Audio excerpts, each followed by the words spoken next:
할렐루야, 할렐루야. 7월 28일 사부 예배 오신 여러분들을 주님의 이름으로 환영하고 축복합니다.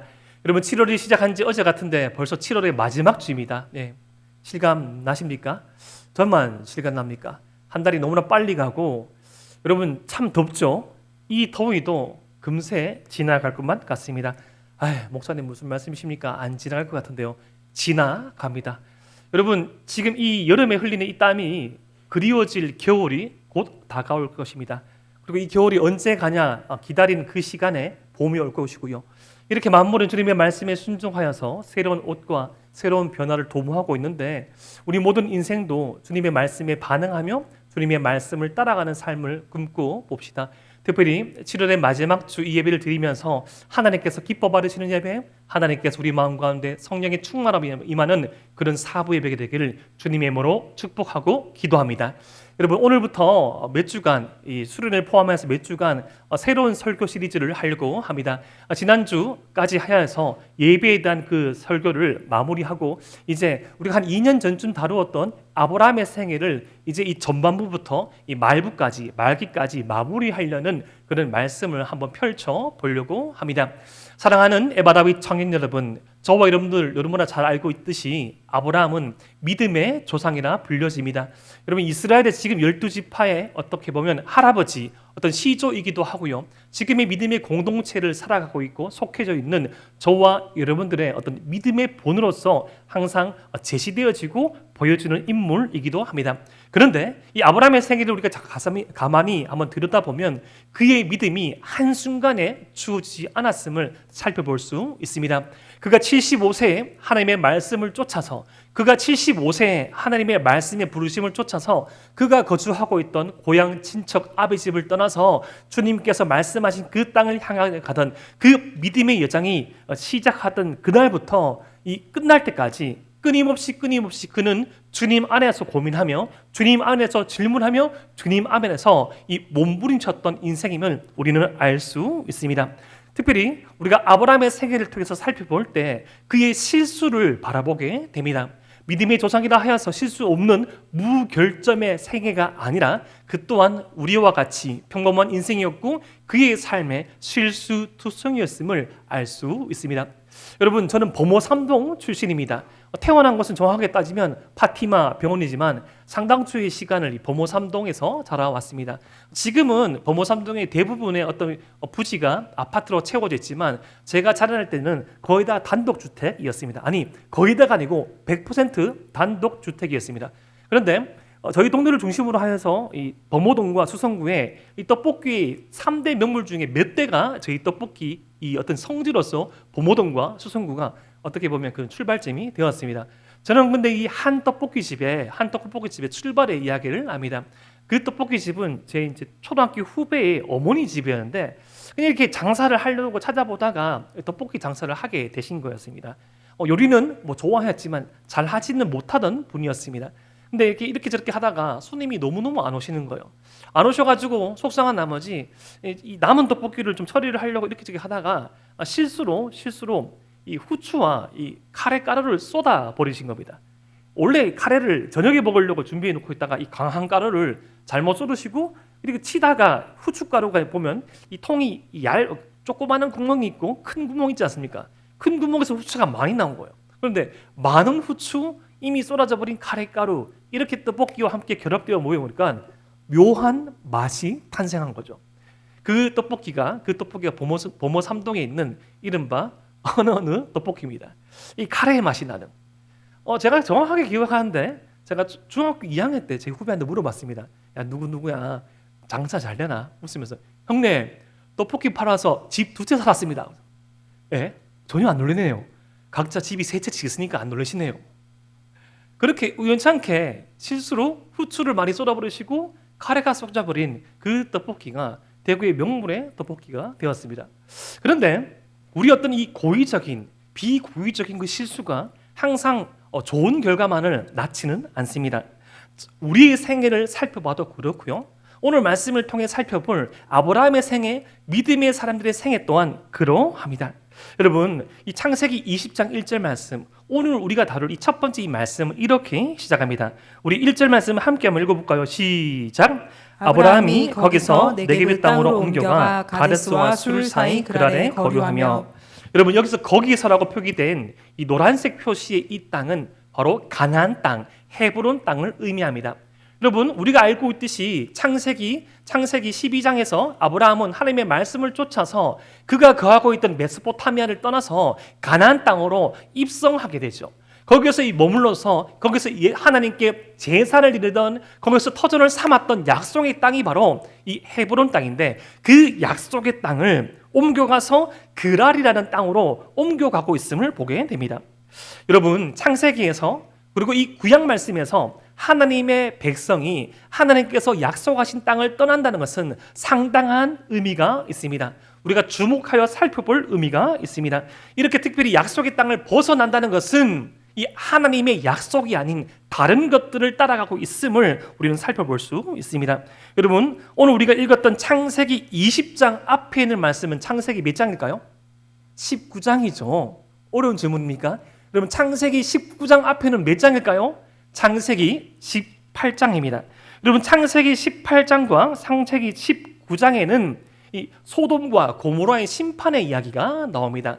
우리가 이미 다 다뤘던 말씀인데요. 여러분 창세기 이 18장에서 평범한 일상을 보내고 있던 아브라함에게 하나님께서 천사와 함께 오셨습니다. 어디를 가십니까? 이 식탁 교제를 하면서 물어봤을 때 이 소돔과 고모라의 이 죄악이 하늘을 뚫는 듯 하여서 그 땅을 심판하러 간다고 말씀하셨죠. 그런데 아브라함의 심정에는 뇌리는 스쳐 지나가는 게 있었습니다. 그의 조카, 아들과 같이 여겼던 조카, 그와 함께 이 메소포타미아를 떠났던 롯이 살고 있던 곳이 바로 소돔이었습니다. 하나님께 여쭈었습니다. 하나님, 그 땅에 의인 50명이 있더라도 심판하시겠습니까? 아니, 하나님, 그 땅에 의인 45명이 있더라도, 하나님 40명이 있더라도, 하나님 30명이 있더라도, 하나님 20명, 하나님 10명, 하나님께서 약속하셨습니다. 소돔과 고모라에 의인 10명이 있으면 내가 심판하지 아니하리라. 여러분, 아브라함은 롯을 아끼던 사람이기도 하였지만 하나님의 백성이 이 부득이하게 그의 죄와 상관없이 심판받는 한 영혼에 대한 안타까움을 가지고 있던 사람이었습니다.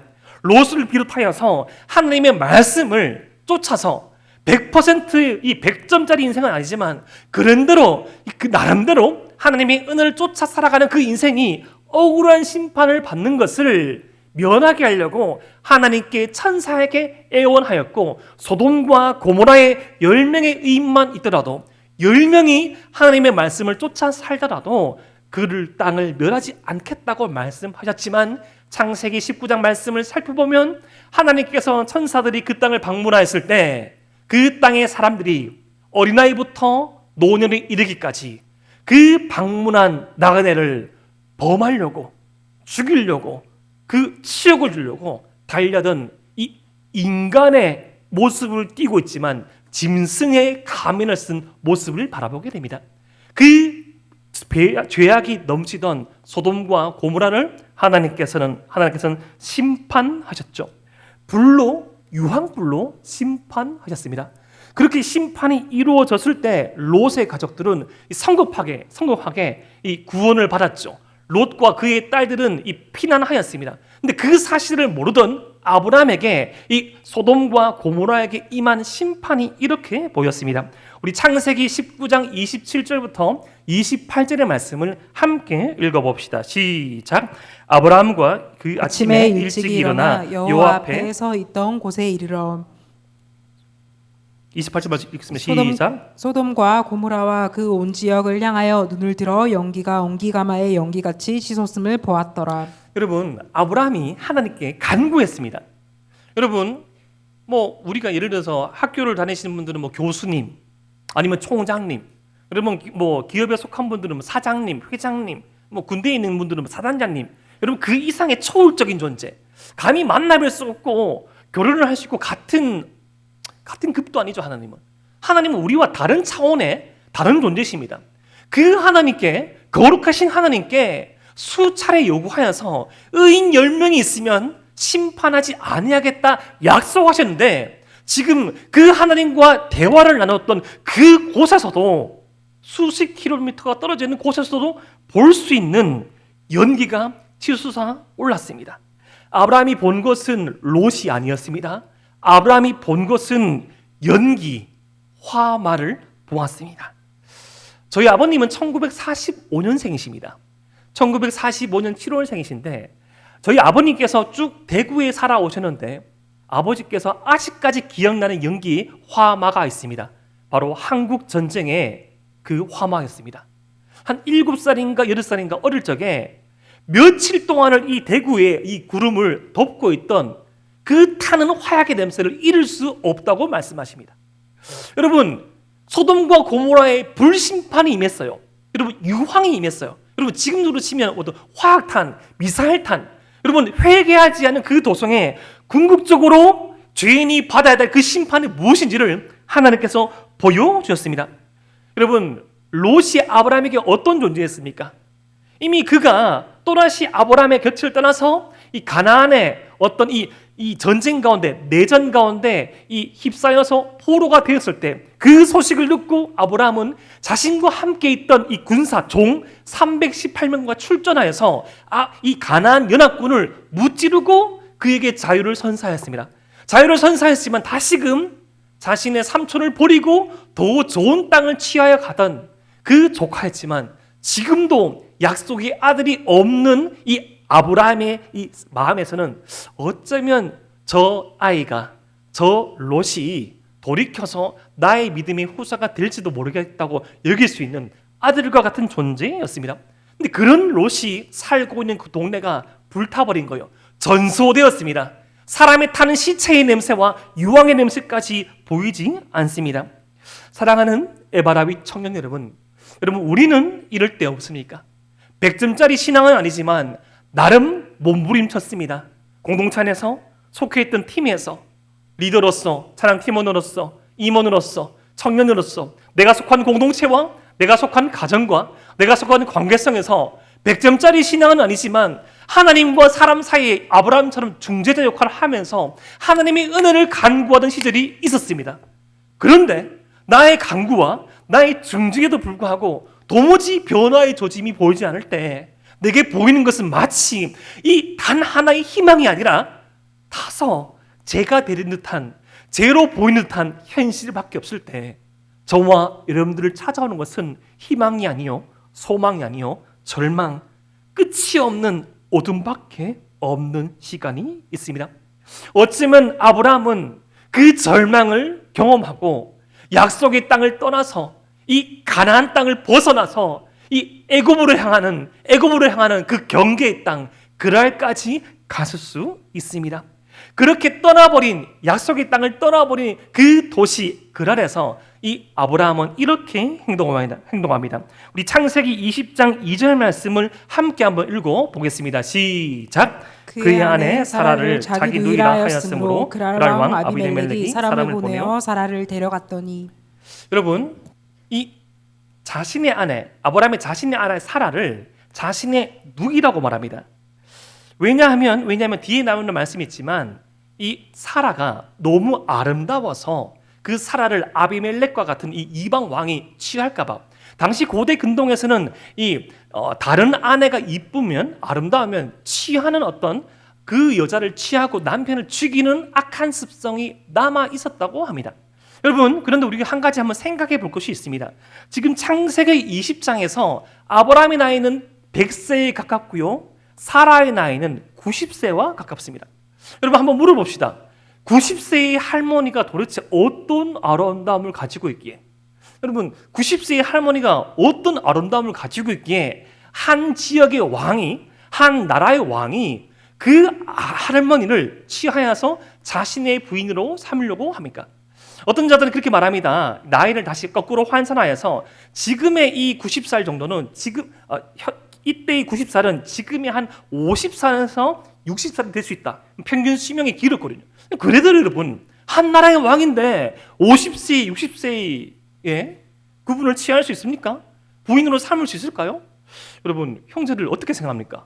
50세와 60세 그렇게 정말 아름다워서 대통령이 취하고 싶다, 내가 결혼하고 싶다, 얼마나 이쁘길래, 얼마나 젊길래, 아무도 감흥이 없네요. 이성에 대해서 되게 아무 생각이 없어서. 여러분, 저는 왜 이렇게 생각을 하고 왜 이렇게 아비멜렉이 그 사라의 아름다움에 빠졌을까 생각할 때, 저는 말씀을 묵상하다가 이 창세기 19장 그리고 창세기 18장에 하나님께서 이 근간에 사라의 몸을 통하여서 약속의 후사를 주신다는 그 말씀이 생각났습니다. 이제 곧 사라의 몸에서 약속의 후사가 태어나려면, 여러분 히브리서 11장 11절 말씀이 의미하면, 믿음으로 사라 자신도 나이가 많아 단산하였으나, 여러분 사라는 원래 아이를 놓을 수 없는 단산된 그 자궁이 죽은 사람이었습니다. 그런데 창세기 18장 이후에 그 아브라함을 방문한 그 하나님께서 약속하셨죠. 사라의 몸에서 난 자가 너희 후사가 될 것이다. 그의 죽은 자궁을, 그의 죽었던, 그녀의 죽었던 신체적인 기능을 회복시킨 거예요. 여러분, 사람의 몸이 회복되면 어떻게 자궁만 회복되겠어요? 여러분, 몇 해 전에, 수년 전에 그런 영화가 있었죠. 벤자민 버튼의 시간은 거꾸로 간다. 계속 시간이 역행하는 한 남자의 생애를 보는 게 있습니다. 어쩌면 사라는 지금 자신의 이 태에서 잉태할 수 있는 힘을 얻어서 약속하신 일을, 이 생명을 주신다는 약속하신 그 하나님의 말씀을 쫓아서 그에게 역행되는 젊음이 주어질 수 있습니다. 젊어지고 있는 것이죠. 여러분, 우리는 다 알고 있죠. 사라가 90세에 이삭을 낳습니다. 여러분, 할머니가 이삭을 낳을 수 있는 건 아니죠. 그 몸 가운데 창조의 능력을 주신, 그 몸을 젊게 하신 하나님의 능력이 공급되고 있고 임하고 있고, 그 약속의 말씀이 성취되는 가정 가운데 지금 아브라함은 또다시 그의 믿음이 역행하여서 거짓말하고 있습니다. 사라를 팔고 자신의 목숨을 부지하려는 거짓말을 하고 있습니다. 사랑하는 에바라윗 청년 여러분, 25년 전에 우리는 창세기 12장에서 이 바로에게 이렇게 거짓말하는 아브라함의 모습을 보았습니다. 그때는 한 번 실수라고 여길 수 있어요. 하지만 실수가 반복되면 실력입니다. 여러분, 우리가 어떤 공부를 할 때, 뭔가를 준비할 때 한 번은 실수죠. 근데 그것이 계속 반복되면 그것은 실력이에요. 몰라서 틀리는 것이 아니라, 못 풀어서 틀리는 것이 아니라 몰라서 틀리는 거죠. 내가 하지 않아서 실수한 것이 아니라, 내가 깜빡하여서 약속 시간에 늦은 것이 아니라, 나는 그 시간을 지킬 수 없는 게으름이 있는 겁니다. 어떤 예배의 자리에, 어떤 섬김의 자리에, 어떤 관계성 가운데 예를 들어서 실수로 상처는 말을 할 수 있어요. 근데 그것이 반복되면 그것은 실력이요 인격입니다.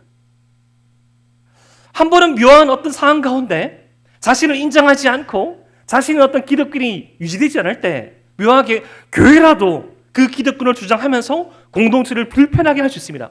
여러분, 한 번은 실수지만 그것이 반복되면 실력이에요. 여러분, 교회가 죄인들의 이 공동체를 하여서 다 실수할 수 있죠.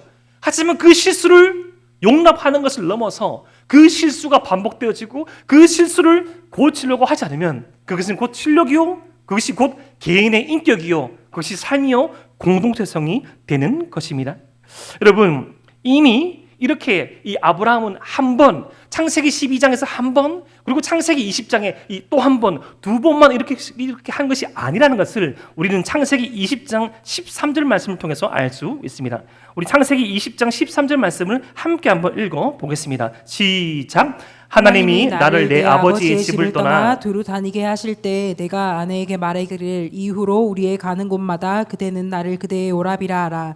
이것이 그대가 내게 베풀 은혜라 하였었노라. 여러분, 창세기 20장 13절 말씀은 나중에 이 아비멜렉의 왕 앞에서 이렇게 오해를 풀면서 이 아브라함이 한 변명인데요. 이미 아브라함은 지역을 떠돌아 살면서 계속적으로 사라에게 이런 가스라이팅을 한 것입니다. 누가 당신을 보고 아브라함의 부인이십니까? 라고 말하면 부인이 아니라 누이, 여동생이라고 말하고, 이것이 내게 베풀, 내 아브라함에게 베풀 은혜라고 말합니다. 낯설고 위험한 곳에 갔을 때 하나님을 의지하는 것보다 인간의 계략, 인간의 꾀, 인간의 술수를 선택하는 것은 하나님의 백성에게는 죄악된 습관이죠. 여러분, 한 번은 그럴 수 있지만 하나님이 아닌 그 어떤 것을 더 많이 의지하고 더 많이 의존하고, 그것이 한 사람의 마음과 인격과 생애를 파괴하는 것이라면 그것은 죄입니다. 여러분, 왜 사람이 이렇게 실수를 할까요? 왜 이렇게 실수를 반복하고 번복할까요? 여러분, 실수의 원인에 대해서 한번 살펴봐야 합니다. 첫 번째, 인간이 연약해서, 그리고 인간이 두려워하는 것이 있어서 실수할 수 있습니다. 여러분, 저와 여러분들 모두 다가 부족합니다. 깜빡할 수 있어요. 연약한 부분이 있습니다. 예를 들어서 사람들 앞에서 말하는 것이 부담스러운 지체가 있습니다.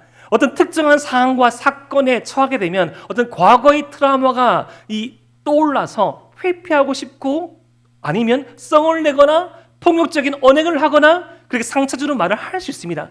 연약함이 다 있어요. 그리고 두려움이 있습니다. 이 상황을 내가 극복하지 못하고, 이 상황을 내가 하나님의 백성이지만 내 힘으로 돌파하지 못할 때 또다시 엄습할 공포와 외로움과 괴로움에 대한 두려움이 있어서 실수할 수 있습니다. 모임에 나타나지 않고, 예배에 나타나지 않고, 공동체를 떠나고, 섬김을 포기하고 포고를 하거나, 공동체 가운데, 사람 가운데, 가정 안에서 스스로에게 상처 주는 말과 깨트려버리는 행동을 할 수 있습니다. 바로 연약하여서 두려움이 있었어요. 그런데 그 두 번째 우리가 살펴볼 수 있는 실수의 원인은요, 바로 죄와 죄로 물든 삶입니다. 여러분, 하나님의 백성에는 모두 다가 연약함이 있습니다. 근데 그 연약함을 그냥 계속 내버려 두고 주님 앞에 올려드리지 아니하고 나의 힘으로만, 나의 방법으로만 해결하려고 하는 것은 죄입니다.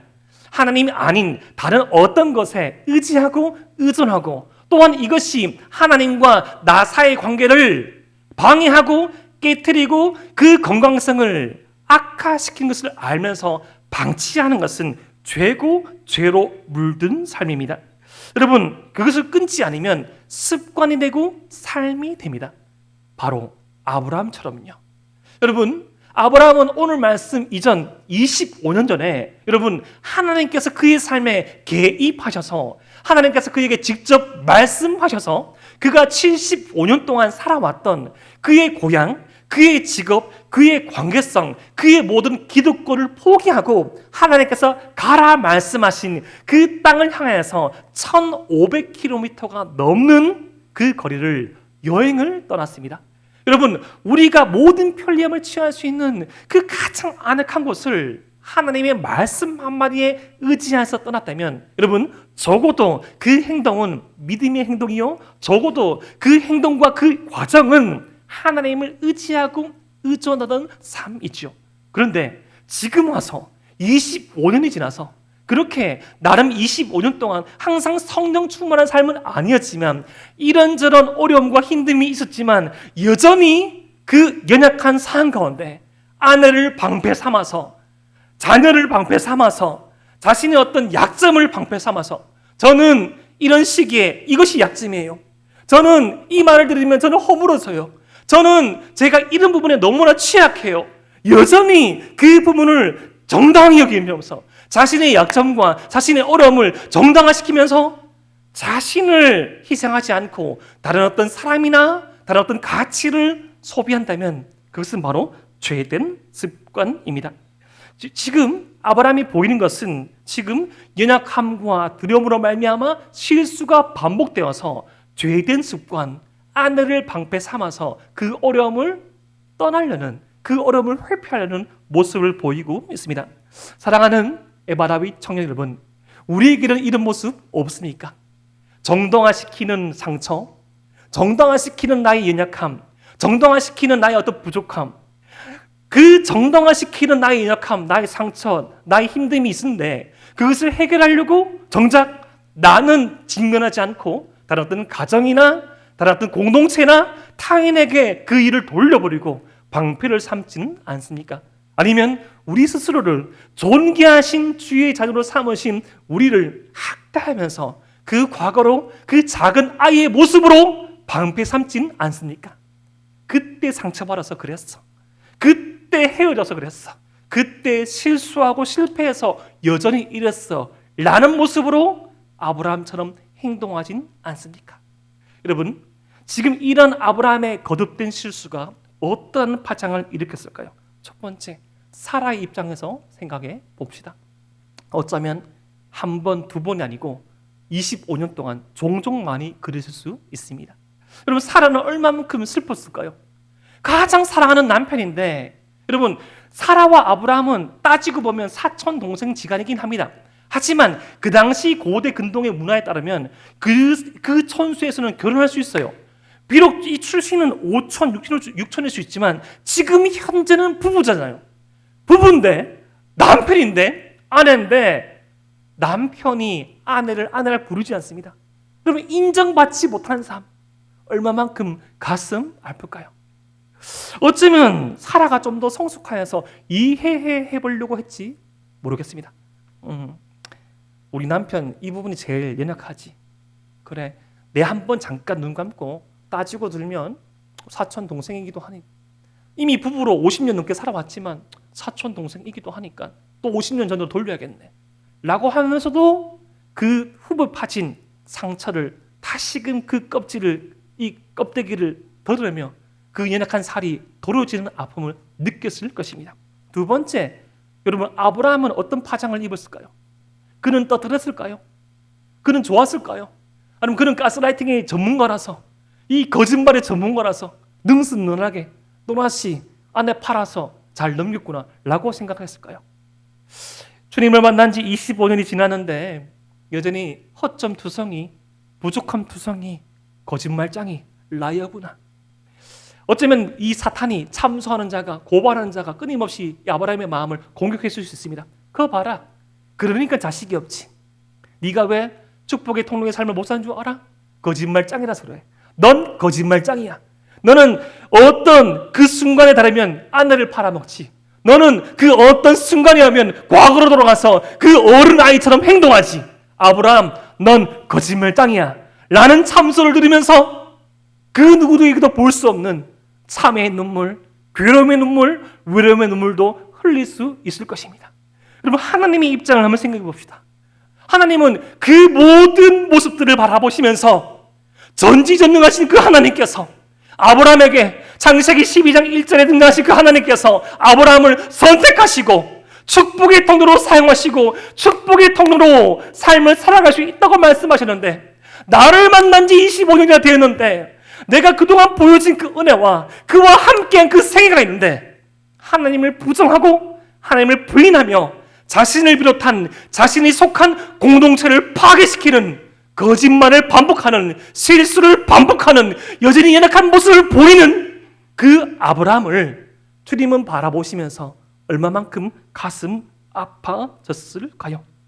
사랑하는 에바라비 청년 여러분, 우리 또한 반복되는 실수 넘어서 더 심각해진 상황, 거듭해서 나름 신앙생활을 하고 있지만 더 노련한 죄, 더 신앙적인 척하면서 주님 앞에 연약함으로 치부된 삶을 살아갈 수 있습니다.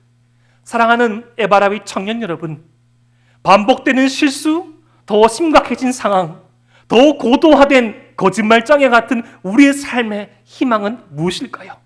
우리의 반대편에 희망이 있습니다. 우리 창세기 20장 3절 말씀을 우리 한 목소리로 함께 한번 고개 들고 앞에는 자막을 보면서 함께 읽어보겠습니다. 시작! 그 밤에 하나님이 아비멜렉에게 현몽하시고 그에게 이르시되 내가 데려간 이 여인으로 말미암아 내가 죽으리니 그는 남편이 있는 여자임이라. 아멘.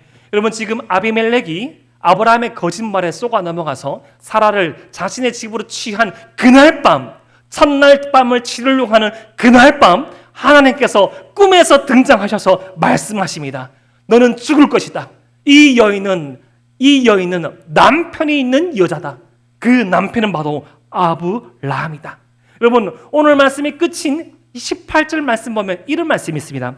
여호와께서 이 왕의 아브라함의 아내 사라의 일로 아비멜렉의 집에 모든 태를 닫으셨음이더라. 여러분, 여기서 이 왕이라는 말은 지금이라는 뜻도 있지만 원어적으로 이때 동안 아브라함이 아비멜렉을 만나기 전부터 아비멜렉의 집안에 출산할 수 없는 이 심판이 임했음을 알 수 있습니다. 아브라함을 만나서 출산이 멈춘 것도 있고요. 아니면 다른 원어를 해석해 봤을 때는 아브라함을 만나기 전부터 출산할 수 없는 어려움 가운데 아비멜렉의 집이 그런 어려움을 안고 있었던 것입니다. 아브라함은 거짓말을 하여서 자신의 아내 사라를 누이라 했습니다. 그러면 아비멜렉은 그랄 왕 아비멜렉은 아무런 잘못이 없죠. 당연히 동생이라고 하니까 이 가나안 족속 유력한 지파의 유력한 이 족장 아주 거물급 인사니까 그 인사의 여동생과 결혼하면 또 다른 정치력이 키울 수 있으니까 매부 좋고 누이 좋고 내가 이 여인도 취하고 더 큰 힘도 가질 수 있어서 결혼을 성사시킨 것이죠. 그런데 왜 하나님께서는 이 죄 없는 아비멜렉을 이렇게 심판하려고 하실까요? 바로 아브라함에게 주신 약속의 말씀 때문입니다. 우리 창세기 12장 3절 말씀을 함께 한번 읽어봅시다. 시작. 너를 축복하는 자에게는 내가 복을 내리고 너를 저주하는 자에게는 내가 저주하리니 땅의 모든 족속이 너로 말미암아 복을 얻을 것이라 하신지라. 아멘. 여러분 25년 전에 하나님께서 아브라함을 선택하셨을 때 약속의 말씀입니다. 주신 약속의 말씀. 너를 축복하는 자를 축복받고요. 너를 저주하는 자에게 저주가 임합니다. 지금 아비멜렉은 이 사라가 아브라함의 부인인 줄 모르고 취하려고 하였지만 지금 이 사라를 취하면 이 아브라함의 후사는 끊어지게 된 거죠. 아브라함의 자손은 사라와 아브라함 사이에 태어난 자손만이 이 아브라함의 자손이라 하는데 지금 이 족보가 꼬이게 되었습니다. 저주가 임하게 된 것이죠.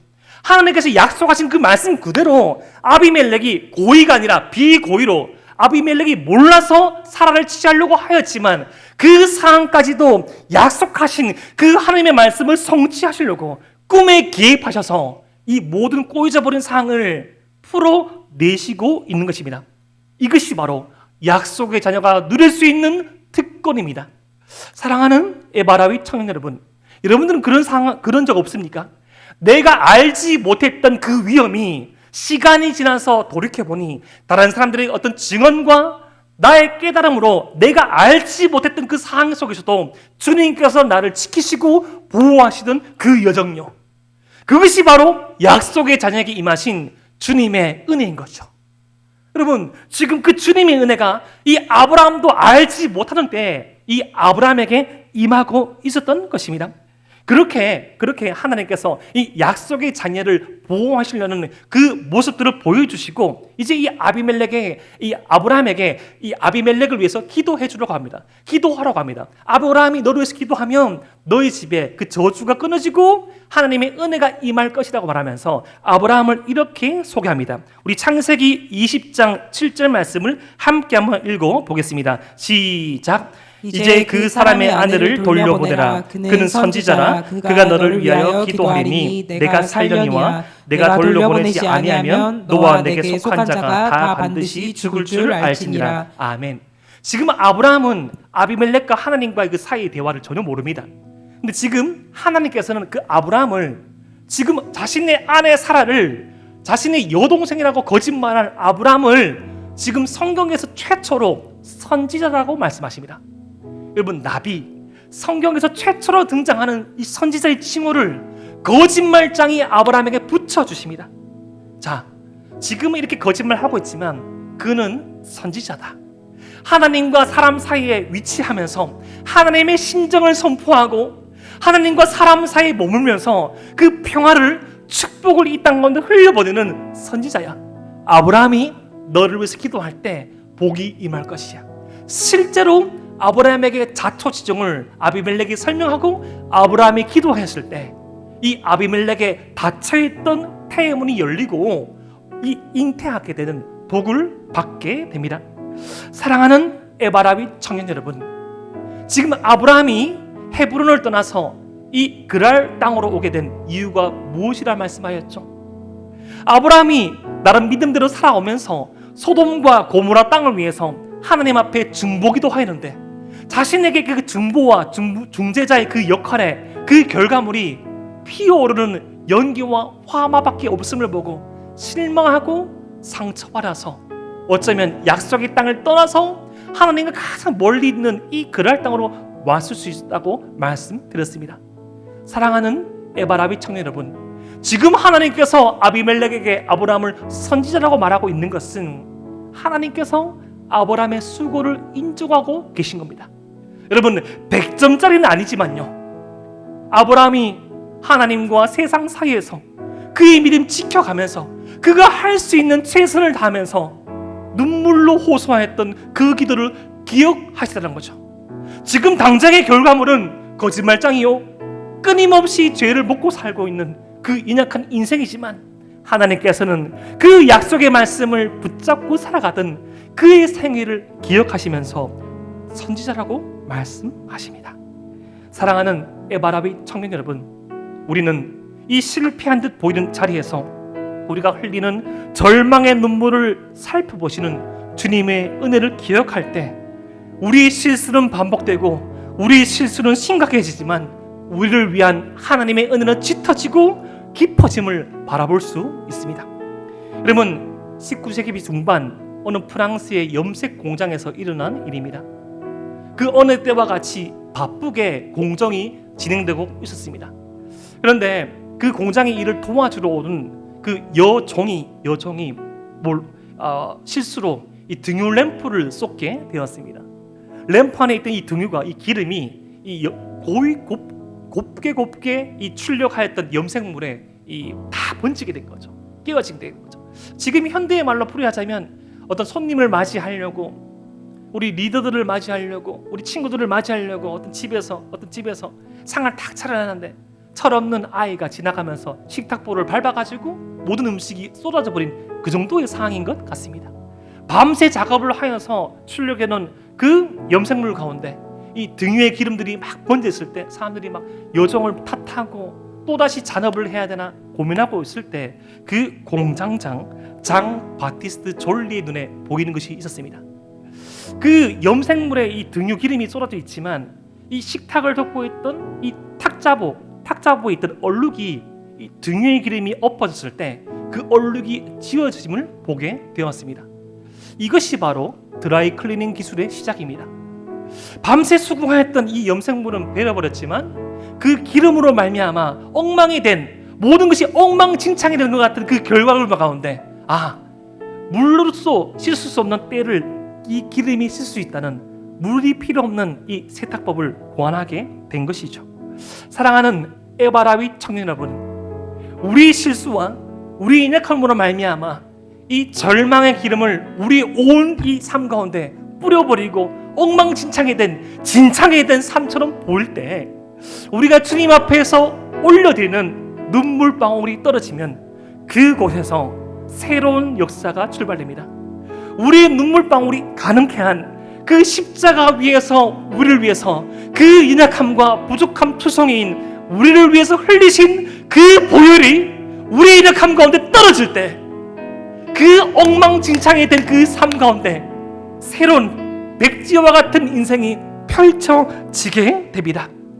사랑하는 에바라비 청년 여러분, 우리는 실수를 반복하고 우리는 거듭된 그 죄악을 먹고 살고 있지만 우리도 모르는 그 시기 가운데 더 짙어지고 더 깊어지는 하나님의 은혜를 발견할 수 있는 저와 여러분 되기를 주님의 이름으로 축복합니다. 그 주님의 은혜 앞에, 그 주님의 은혜가 기념되어 있는 십자가로 풀어나가서 우리가 주님 앞에 진정성이 있는 눈물을 떨어뜨리며 우리의 마음에 옷을 찢어드리며 죽게 나아갈 때 우리의 삶은 새로운 출발이 가능해지는 것입니다. 사랑하는 에바라비 청년 여러분, 우리의 죄악보다, 우리의 실수보다 더 깊고 더 넓은 그 은혜를 준비하신 하나님, 그 우리의 수고와 눈물을 아시며 그 거짓말장이었던 그 아브라함의 생애를 현재도 보시지만 미래를 바라보시면서 그는 선지자라 말씀하였던 그 축복의 말씀이 저와 여러분들을 향한 말씀임을 믿으시길 바랍니다. 세상의 눈에는 우리는 연약한 자요 거짓말장이지만 주님의 눈에는 그 주님의 은혜를 의지하고 한 발짝 나아갈 그 우리의 모습은 지금의 우리의 모습과 같지 않습니다. 그러한 은혜의 자리, 그러한 믿음의 자리로 나아갈 수 있는 저와 여러분 되시기를 주님의 이름으로 축복합니다. 이 시간 우리 함께 말씀을 생각하며 기도했으면 좋겠습니다. 여러분, 실수가 반복되면 실력이라 하였습니다. 여러분, 정당화할 수 있는 우리 자신을 상처 줄 수 있는 그런 계기는 없습니다. 여러분, 우리가 속한 공동체, 우리가 이 타인들에게 정당화할 수 있는 실수는 없습니다. 반복된 상처, 반복된 행동, 반복된 자존심 싸움, 반복된 후퇴 회피들, 여러분, 그것을 이겨낼 수 있는, 그것을 극복할 수 있는 힘과 능력이 십자가 아래에 있습니다. 연약하고 부족한 투성이인 인류에서 새로운 출발을 가능케 한 그 십자가 아래로 나아가면서 주님의 그 보혈의 피를 의지하며 새로운 출발, 변화를 하게 하여 주시옵소서. 이 시간 말씀 생각하며 함께 기도드리겠습니다.